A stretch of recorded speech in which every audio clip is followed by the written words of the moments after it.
Okay, so you just saw a bunch of examples of factoring trinomials where your a value does not equal 1. So you can see here we have an a value of 4, we have an a value of 6, using the factoring method. So I was showing you guys how to factor those by guessing and checking. All right, so to be honest with you guys, some students are really good at guessing and checking, and it just kind of their brain sees it. It's a little puzzle that they figure out mentally pretty quickly in their head. And some students, their brains just don't get there as quickly. Guessing and checking is really challenging. So I wanted to show you guys an alternate method that you can use when you're factoring these trinomials. This method will get you the right answer every time. For some of you guys, it'll seem much easier. For some of you guys, it's going to feel like more work. So you'll have to decide where your strengths are. Are you better at guessing and checking, or are you better at the grouping method? And I don't care which method you use as long as you're able to get the correct answers. So let me show you this other method. So first step of factoring, as always, like we talked about in class, you need to look for a GCF. Is there a GCF in this trinomial? 4x squared minus 17x plus 15. There is no GCF, so here's how the grouping method works. You start by multiplying your a times your c. All right, so we're going to do a times c, and we get a positive 60. Now this part's going to feel very familiar. I want factors of 60 that are going to add up to our b value of negative 17.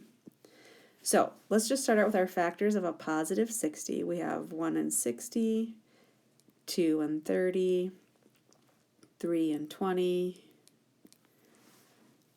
4 and 15, 5 and 12, and 6, 10.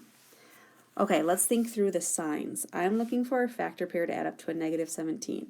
Now, in our factoring rules, we learned in 8.3, if your C value is positive, that means all the factor pairs will be positive, because a positive times a positive is a positive, or all your factor pairs are negative, because a negative times a negative will also be positive.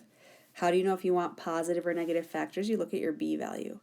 Because our B value is negative, you want all negative factors. Now I'm going to look for a pair here that adds up to negative 17. So, we could go through, consider each one, or just jump right to if we see negative 5 and negative 12 is negative 17.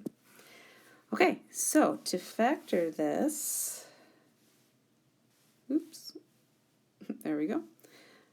Oh, I lost the problem. Come back. There we go. We are going to turn this into a grouping problem. So our first term will stay the same, 4x squared. We are going to take this negative 17x and we are going to rewrite it with a negative 5x and a negative 12x. We're basically breaking it apart into two terms instead of one term, but our two terms have to add up to that negative 17. I am going to write the negative 12x first. I'll show you why in a second. And the negative 5x second. And then we need that last term, your C value, to stay the same, so plus 15. So what we just did is we took our three terms and we broke it down into four terms where our middle term, negative 17x, we're just representing it with a negative 17x and negative 5x. Okay, so now we're going to do our factor by grouping that we learned in 5.2. And when we do that, we group our first two terms together and we take out a GCF.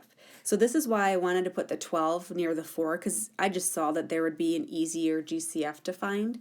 So GCF for 4x squared and 12x is 4x. When we factor a 4x out of each term, we're going to get an x minus 3. Remember, your middle sign carries down, so I do need a minus sign. And now we find a GCF for 5x plus 15. I look at those and I say, well, 5 fits into both of those. And if I factor a 5 out, I have an x. And remember, that is a negative 5x. We factored out a negative 5, so leaving us with the x. But when we factor a negative 5 out of 15, remember factoring is division, so 15 divided by negative 5 is negative 3. Here's the beauty of factor by grouping is we know that these parentheses need to match. If those parentheses match, then we're one step away from our answer. So that looks good. That x minus 3 gets factored out front. Remember, we only write it once. And in the second parentheses, these GCFs that we took out, that 4x and that minus 5 goes into its own parenthesis.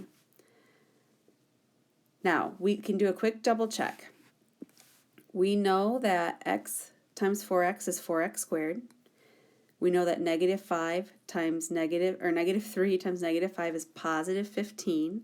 But are we getting that negative 17x that we started with? So our quick little check, just to make sure we did this right, so here's that negative 12x, multiply these together, there's that negative 5x, and I can see that those are adding up to the middle term of negative 17, so we got the right answer.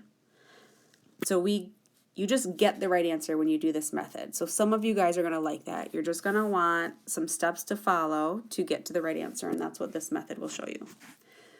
All right, let's try one more example.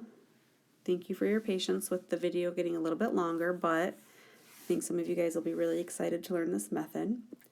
Okay, so we have 6x squared plus 11x minus 15. First we look for a GCF through the whole trinomial. There's not one. So now we're going to do our grouping method. It starts with doing a times c. And that is a negative 90. So we're looking for factors of negative 90 that will add up to a positive 11x. So negative 90, 1 and 90, and I can already go ahead and put the negatives in. I know that the larger factor has to be positive because our b value is positive. So I can do negative 1, 90, negative 2, 45, negative 3, 30. And I'm considering each of these to see if any of these are adding up to 11, and they're not yet. Let's see, does 4 fit in? Nope, 5 will fit in, so negative 5 and 18.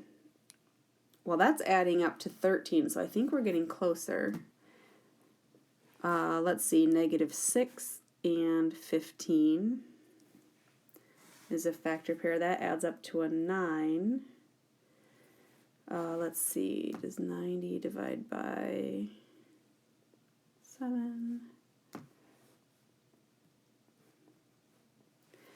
The only less one, so negative 9 and 10 gets us negative 90. All right, so we're looking for a factor pair that adds up to positive 11. Okay, negative 1 plus 90 adds up to 89. Negative 2 plus 45 is 43. Negative 3 plus 30 is 27. Negative 5 plus 18 is 13. Negative 6 plus 15 is 9. And negative 9 plus 10 is 1. So here's an example where we listed all of our factor pairs. We would double check. Did we miss anything or did we get these? We got all of our factor pairs and nothing is adding up to that 11x. So this one is not factorable. Oh, that is sloppy writing. We did not have to guess and check every single possibility. We just looked at our factor pairs of a times c, and if none of those add up to b, then we can't factor this. And there you go. I will apologize for the longer video, but we'll take the time in the video so that we get this down for our worksheet tomorrow.